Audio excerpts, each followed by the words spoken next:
Diaz Balart opened with a hypothetical describing Venezuela without naming it.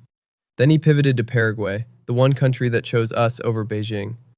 Watch the exchange first, then we'll step back and unpack what it really tells us. And otherwise, if you want to ask about those, I'll find a way to work it in. But I don't want to take any more time. I want to get to your questions, so thanks for having me. Well, thank you, Mr. Secretary. And for the members, I'll call them members based on seniority of those present when the hearing was called to order, and as always, alternating between each side.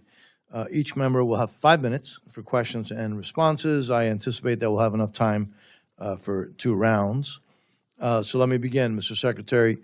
Mr. Secretary, if a country is a U.S. designated state sponsor of terrorism and ordered its Air Force to shoot down unarmed U.S. civilian aircraft in international waters and kidnapped and held hostage a U.S. humanitarian aid worker and harbored terrorists and fugitives from U.S. justice and closely is allies with example to the rest. I mentioned in my opening remarks, and you've heard it before, that I just returned from a trip to South America. We saw some really positive things, but we also saw some sobering things regarding Communist China. They've spent decades embedding themselves across the region, frankly, in ports, power infrastructure, communication networks, everywhere. And more recently, Beijing has been aggressively moving to lock up America's critical mineral supply. The chains. And so, again, I think for decades, the United States has looked the other way, or worse. You, however, have begun to turn this around. I saw that firsthand. I mean, I actually saw that. You've aggressively refocused State Department resources and attention on countering China's encroachment in our region. In Argentina, your team signed a critical minerals framework with President Milei's government in February. In Peru, I saw evidence of U.S. pushback at multiple ports. We saw that. I saw that.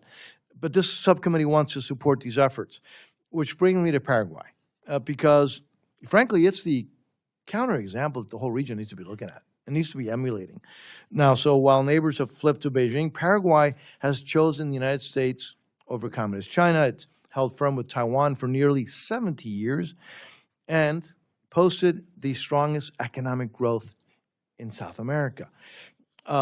You've met with President Peña, and you've been directing State Department attention towards partners who stand with us. You've talked about this in this hearing. It's working. It's really working, but I think we can and should do more. What do you need to make sure that this hemisphere continues to see and sees clearly, actually, that choosing America over China actually pays off for their people and for the entire region? Yeah, I think the first thing, as long as I was served in the Senate for 16 years, everybody said we need to focus more on the Western Hemisphere, just like people say you need to eat more broccoli and more vegetables, but no one ever wants to actually do it. So I'm proud of, at least over the last year and a half, you've seen a more sustained focus on the hemisphere, and it's borne fruit in a couple of ways. Here's the challenge in the region. Not only 20 years of negligence in this regard, but what Chinese efforts in the region have done is twofold. The first is it's resource extraction. So they try to establish for themselves access to critical minerals, mining of any sort, and give themselves these long-term contracts, gain these long-term contracts, and that allow them to extract resources, as they do in Africa and other parts of the world as well. The second is they come in with infrastructure investments, key infrastructure like telecommunications, ports. These are areas we've seen heavy investment in on their part. And when I say investment, I understand oftentimes these come with financing mechanisms that can cause these countries to fall into a debt trap.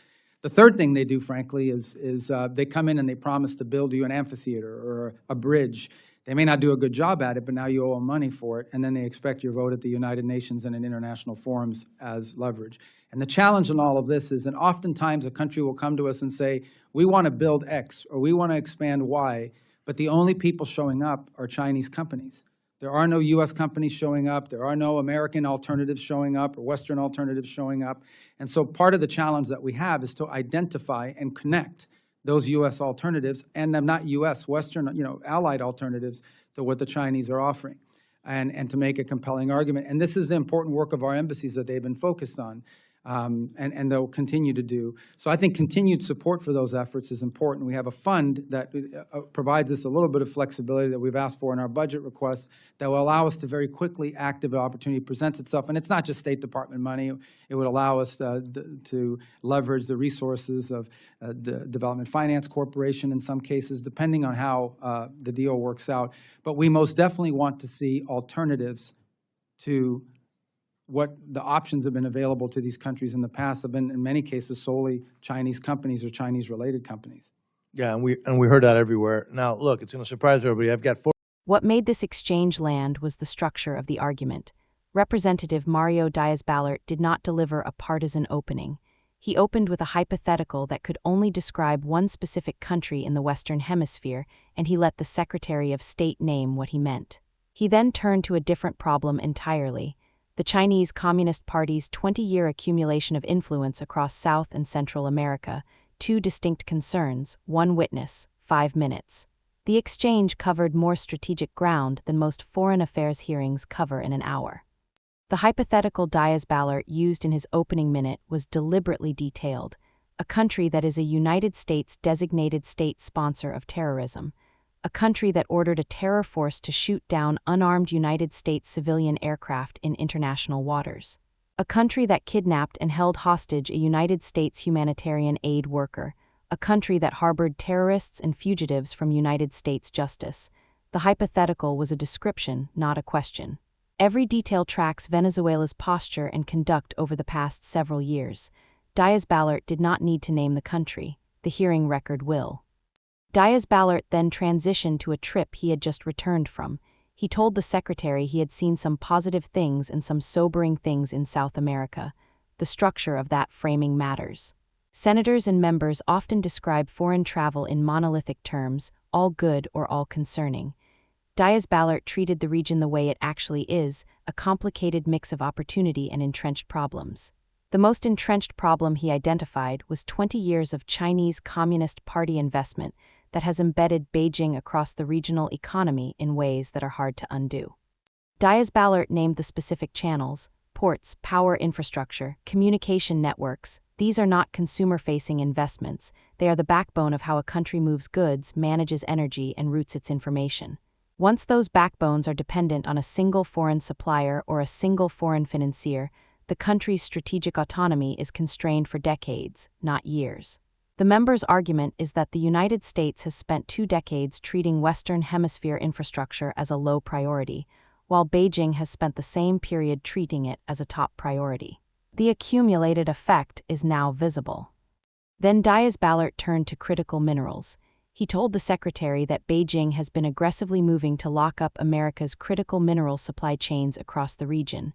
That phrase, lock up, is precise. The contracts Chinese state-owned enterprises sign in this space are usually long-term offtake agreements that secure not just the raw materials but the processing capacity. A country that signs one of those contracts loses the flexibility to sell to other partners, even at a higher price. The member's argument is that those contract structures have been prepositioning the global minerals market for a generation of strategic dependency. Diaz Balart did not soften his critique of the United States' response over the past 20 years. He said the United States has looked the other way or worse. That is a striking framing from a senior member of the Foreign Affairs Committee. The implication is that the dependency the Western Hemisphere now faces is partly a result of American policy choices over multiple administrations, not just of Chinese ambition. The framing is bipartisan in form. The member did not attribute the inaction to either party specifically. He attributed it to a sustained inattention that has finally been acknowledged. Diaz Balart credited the Secretary of State with beginning to turn the situation around. He referenced the State Department's aggressive refocus of resources and attention on countering Chinese encroachment in the Western Hemisphere. The credit was specific. In Argentina, the member noted that the Secretary's team had signed a critical minerals framework with President Milei's government in February. That framework is the kind of structural counterinvestment that responds directly to the Chinese long-term contract model. It is one agreement, it is a real one. Diaz Balart then said he had personally seen evidence of United States pushback at multiple ports in Peru. He repeated the phrase, "I saw that," twice. The detail matters because Peru's port infrastructure has been a particular focus of Chinese state investment for a decade. The recent opening of the deepwater Chenke port, financed and operated by a Chinese state-owned shipping company, is one of the most visible markers of that strategy. The members' first-hand confirmation that the United States is now pushing back at multiple Peruvian ports is a meaningful indicator of operational engagement, not just rhetoric.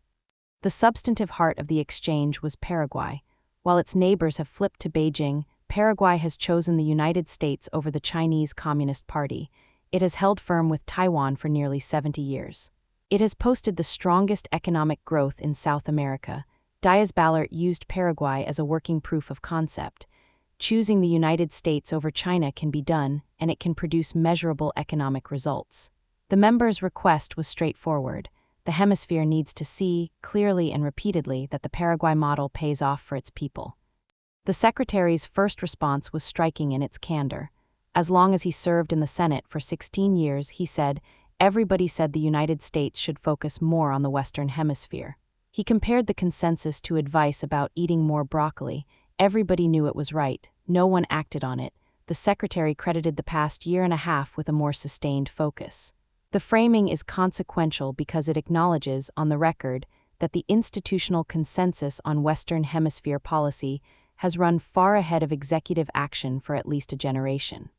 Rubio then walked through what the Chinese playbook actually looks like on the ground. The first prong is resource extraction.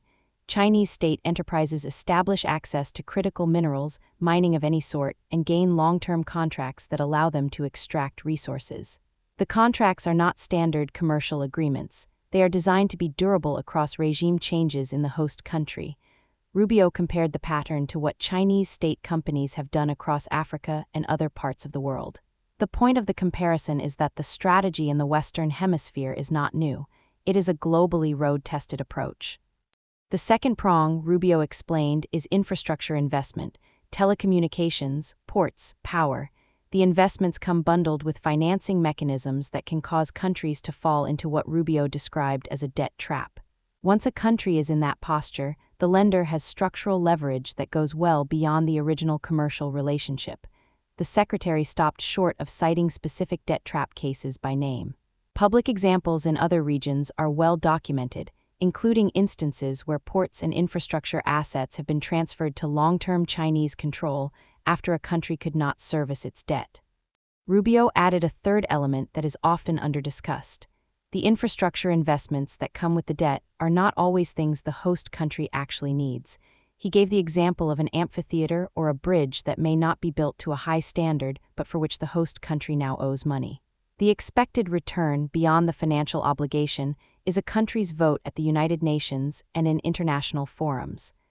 That vote-trading framework is the part of the playbook that has the largest implications for the international system as a whole, because it can reshape voting patterns at major multilateral institutions over time. Rubio then named what he described as the operational core of the problem. Countries come to the United States and say, we want to build something, or we want to expand a project.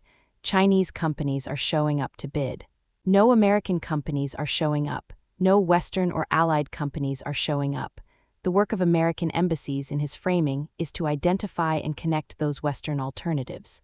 The Secretary emphasized that the work is real, ongoing, and is the most consequential daily activity inside an embassy on this set of issues. Without that connector function, the only option for the host country is the Chinese one. The administration's specific budget request includes a flexibility fund that the Secretary referenced as a critical mechanism. The fund is structured to allow the State Department to move quickly when an opportunity presents itself. The Secretary linked it to the resources of the Development Finance Corporation, which can leverage State Department coordination into much larger commercial financing through the federal export finance system. The point of the architecture is to give the United States a credible alternative to the Chinese turnkey infrastructure offer. Whether the fund is approved at the requested level is the next institutional milestone for the strategy. The Paraguay model is not a model that travels by itself. For other countries to see and choose what Paraguay chose, there has to be a visible payoff. That payoff comes from infrastructure investment that actually arrives on schedule, from financing terms that do not trap the country in long-term obligations, from technology transfer that builds local capacity rather than extracting it, and from access to American consumer markets for goods produced under those conditions. Each of those components has to be present and visible. The Diaz Balart exchange is, in effect, a request for that full stack to show up across the hemisphere. This exchange will be watched well beyond the Foreign Affairs Committee. The Latin American press will read the Paraguay portion of the transcript carefully. Foreign ministries in Buenos Aires, Lima, Asunción, Santo Domingo, and Brasilia will read it. Chinese state media will read it. The reading public in those countries will receive a curated version through their domestic press. What lands on the record and what does not shapes how each capital calibrates its next month of commercial and diplomatic decisions. Diaz Balart used the format the way it works best. He put the Paraguay framing on the permanent international record. Give both sides their due. Diaz Balart raised a structural question about a generation of Western Hemisphere policy and asked the Secretary what was needed to expand the Paraguay model. The Secretary acknowledged the long institutional inattention, named the three components of the Chinese playbook precisely, and identified the specific tools the United States is using to compete. Neither side conceded ground on the difficulty of the problem. Both sides agreed on the substance of what the problem is. That kind of bipartisan substantive agreement on a complex strategic question is rare. The transcript holds it. Hearing records on Western Hemisphere policy are read by historians, diplomats, foreign affairs scholars, and the next generation of State Department officers. This Diaz Balart exchange will be in that literature.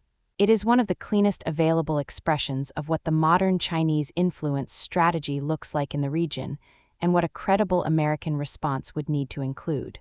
The record will be cited in academic writing on the Belt and Road Initiative, in journalism on critical minerals supply chains, and in policy briefs at major think tanks. 5 minutes, permanent reference material. So the final accountability question is the standard one. What was gained, what was lost, and who is paying the cost? The gain is a clear bipartisan statement of the structural problem and a real start on a counter-strategy. The cost, depending on perspective, is a generation of accumulated dependency that will take a sustained effort across multiple administrations to unwind. The bench will get the funding it needs, or it will not. The flexibility fund will be authorized at the requested level, or it will not. The Paraguay model will be replicable, or it will remain an exception. The committee can act. The public can decide what kind of standard it is willing to vote for.